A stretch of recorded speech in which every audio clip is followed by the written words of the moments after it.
Алыкул Осмонов улуттук китепканада Эмберди Эрматовдун мааракесине арналган 70-жылдык мааракесине арналган тегерек стол болуп өттү. Бул тегерек столго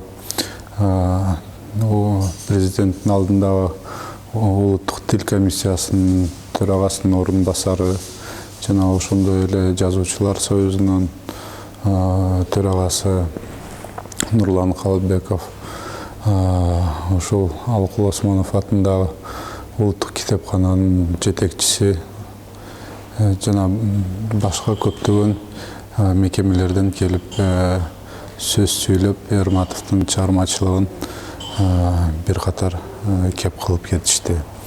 Андан соң биз бул иш-чаранын негизги максаты бул Эрматовдун чыгармачылыгын көргөзмөсү дагы болуп эсептелинет. Ал жерде Эрматовдун ушул өмүр бою жазган чыгармалары жана ошондой эле кол жазмалары, сүрөт көргөзмөсү китепкананын жамааты тарабынан уюштурулуп, ушул эл журтка ачып берди.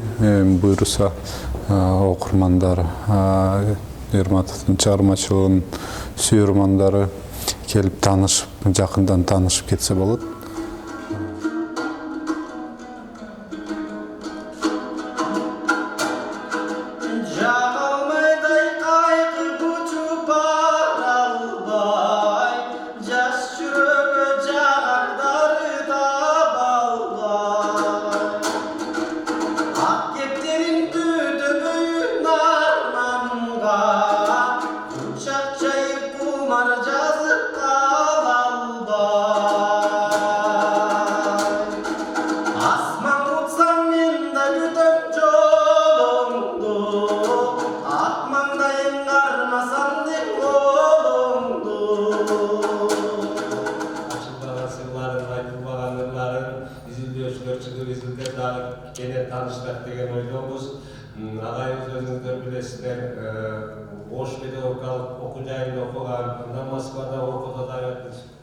Адам дүйнөдөн өтүп кетет деген.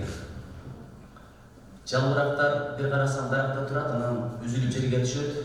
Ошол жалбырак кайра даракка эч качан кирикпейт. Бир күнү биз дагы жердин астына түшөбүз, жердин үстүнө кайра чыкпайбыз. Бирок ошол саат, ошол мүнөт, ошол көзөмөл качан келет? Ошон үчүн эң жакшы адам ким деп, өлүмгө даярданган адам дейт. Кандай жашасаң ошондой өлөсүң деген бир сөз бар. Мен Эгемберди Эрматовдун жанында жүргөн адаммын. Азыркы Санжар мырза айткан иш-чараларды чогуу уюштурганбыз, бир комиссияда иштегенбиз, талапсызга чогуу чыкканбыз, эл аралаганбыз, поэзия кечелерин чогуу өткөзгөнбүз. Жанында эркелейт элем, тамашалашат элем. Ошон үчүн адам кетет экен, азыр Эгемберди Эрматов жок арабызда, бирок аты калат экен. Бир ат тукканда жүрөгүң элжирейт, бир ат тукканда кадимкидей жүрөгүң зыркырайт. Эгемберди Эрматов өтүп кеткенде кадимкидей көзүмө жаш келди. Анткени жанында жүргөн адам ал өтүп кетсе дайыма ыйган келе бербейт. Бирок жаш адам өтүп кетсе башкача болот экенсиң. Исламда ортолугу болчу да мушулар. Мына мушулардын чоңойгонбуз. Мен эң негизги нерсени айтайын, ал бала чакасы эрмек абдан чоң иш кылып атат. Мен ар дайым катышып жүрөм. 2 жыл мурда, былтыр 2 жыл мурда Ошто Эрматов фестивалын өткөрдү. Ал жака да бардык. Бу элде жазында Таласта өткөрдү, ал жака да бардык. Ар бир областтарда ушундай бир эми көлдө өткөрөм дейт, мисалы ушундай ар бир областтарда ушундай өткөрүп атат.